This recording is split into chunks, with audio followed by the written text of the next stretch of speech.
Hello,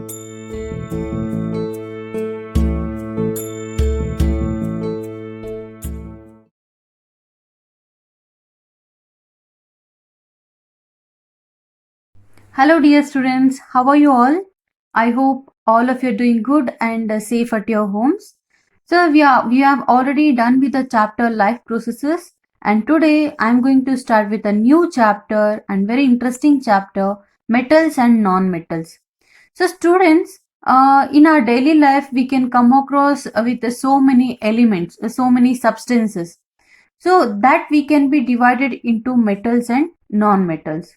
And also students, in the previous year you have learned what are atoms, what are elements, what are compounds, what are molecules, right? In that elements, so we can classify these elements into two groups. One is metals and another one is non-metals. So we have seen that elements can be classified as metals and non-metals based on their properties. So based on some of the properties. There are two kind of properties. One is chemical properties and physical properties. We'll study physical properties of these metals and non-metals. What is physical properties? Physical properties means these are the properties or the characters that we can see through externally. Okay, we can analyze it externally. These we call it as physical properties. Example for metals like gold, iron, silver, copper, calcium, zinc, magnesium, etc. And example for non-metals are iodine, chlorine, carbon, nitrogen, oxygen, hydrogen, etc. So there are so many metals and non-metals, but just we have taken few examples here. Now let us go with the physical properties of metals. Metals, in their pure state, they have a shining surface. This property is metallic luster. So students, you know that if you take iron, copper or zinc, it will be shining. The surface is shining. It is nothing but their lusters are a shining surface. Most of all the metals are having metallic luster property.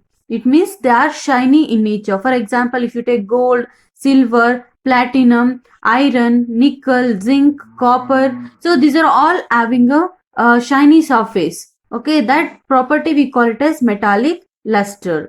Next property is metals are generally hard and solid. So you take example like iron, copper, nickel. Can you cut it with a knife?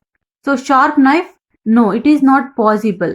Okay, and also hence they are called as hard. They are very hard in nature. And most of the metals are solid in nature. So they look solid. And there are some exceptions that we will study in the later. Okay, so metals are hard in nature and they are solid at room temperature.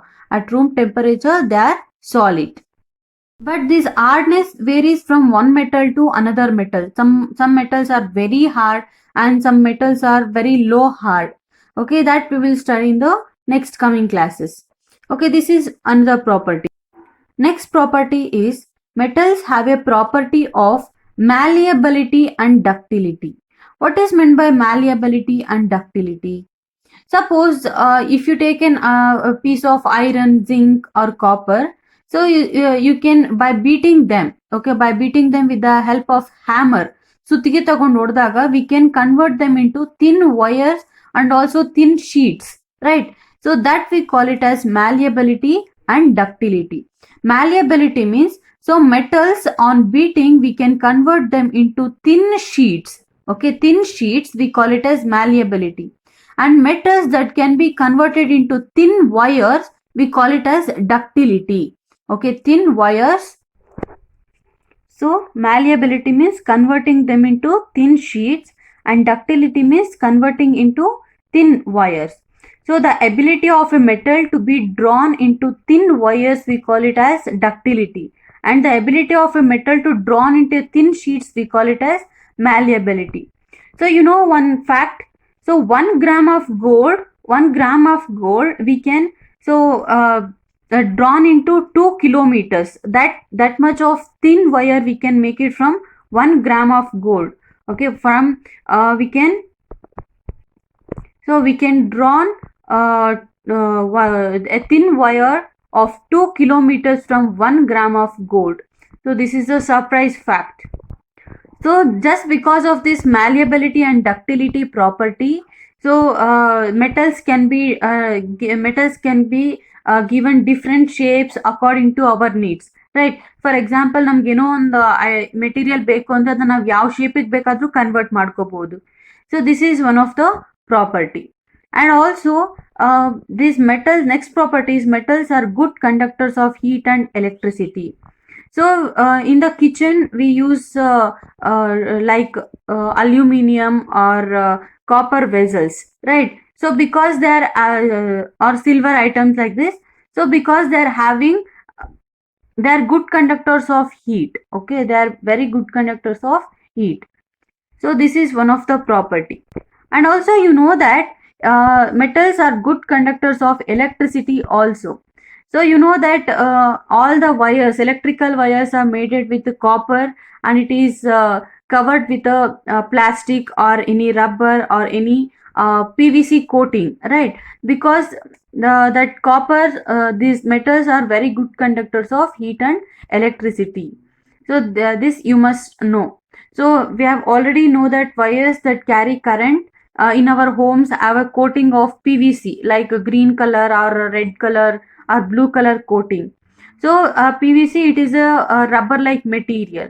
So because it will protect us from electrical shocks. ಯಾಕೆ plastic ಅಥವಾ ಏನಾದ್ರು ಹಾಕಿರ್ತಾನೆ, it will protect us from electrical shocks.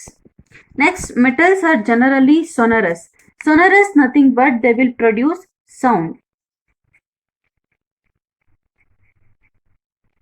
Suppose if you eat a metal to any other hard surface, it will produce sound. For example, if you beat it with a hammer ಇಂದ ನೀವೇನಾದ್ರೂ ಒಂದು metal ಸರ್ಫೇಸ್ಗೆ strike ಮಾಡಿದಾಗ it will produce sound.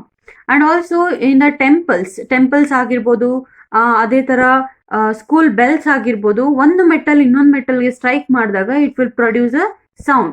That we call it as sonorous. Okay, so when a metal what happens when a metal strike a hard surface, ಯಾವುದಾದ್ರು ಒಂದು hard surfaceಗೆ strike ಮಾಡಿದಾಗ it will produce sound. So the metals that produce sound on striking in a hard surface, we call it as sonorous. Okay, so that's why school bells or any bells are made up of metals. And next one is, so here this property comes here only. So these metals are having high melting and boiling point. So it requires high temperature to melt or boil that metal. So these are the physical properties of the metals.